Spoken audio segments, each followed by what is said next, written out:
তারা শাপলা না পেলে ধানের শিশু দেওয়া হবে না। তাই ধানের শীষ আপনার জন্মের আগে বিএনপির প্রতি গণতন্ত্রের সেই স্পিরিটকে কেন আপনারা নষ্ট?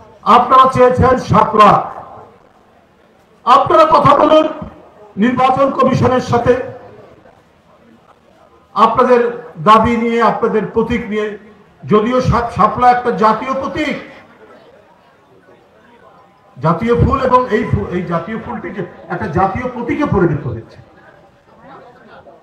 জাতীয় যে কোনো একটি অনুষ্ঠান বা রাষ্ট্রপতি বা প্রধান উপদেষ্টার ইয়েতে দেওয়া হয়, তার প্রতি একটা আলাদা মানুষের শ্রদ্ধাবোধ রয়েছে, সেটা আপনারা চান।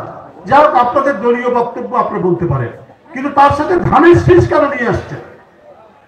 ধানের শীষ আজ 47 বছর বিএনপির নির্বাচনী প্রতীক।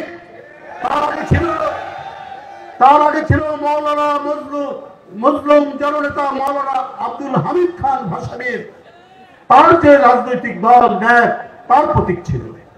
ন্যাপ সহ বিভিন্ন সংগঠন একত্রিত হয়ে যখন বিএনপি গঠিত হলো, তখন এই প্রতীকটি বিএনপির নির্বাচনী বিভিন্ন প্রতীক হিসাবে তখন থেকেই চলে আসছে।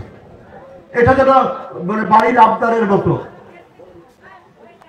ছোট ভাই বলছে, এটা যদি আমাকে না দেওয়া হয়, এই চকলেট আমাকে না দেওয়া হয়, তাহলে বড় ভাইকেও চকলেট দেওয়া হবে না।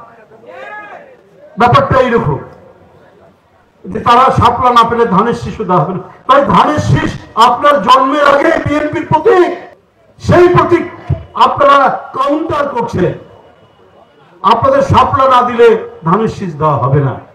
এই ধরনের একটা অযাচিত বিতর্ক তৈরি করে কেন আপনারা একদিকে সময় নষ্ট, আরেকদিকে আমাদের প্রত্যেকেরই যে একটা ঐক্যবদ্ধ স্পিরিট গণতন্ত্রের, সেই স্পিরিটকে কেন আপনারা নষ্ট করছেন?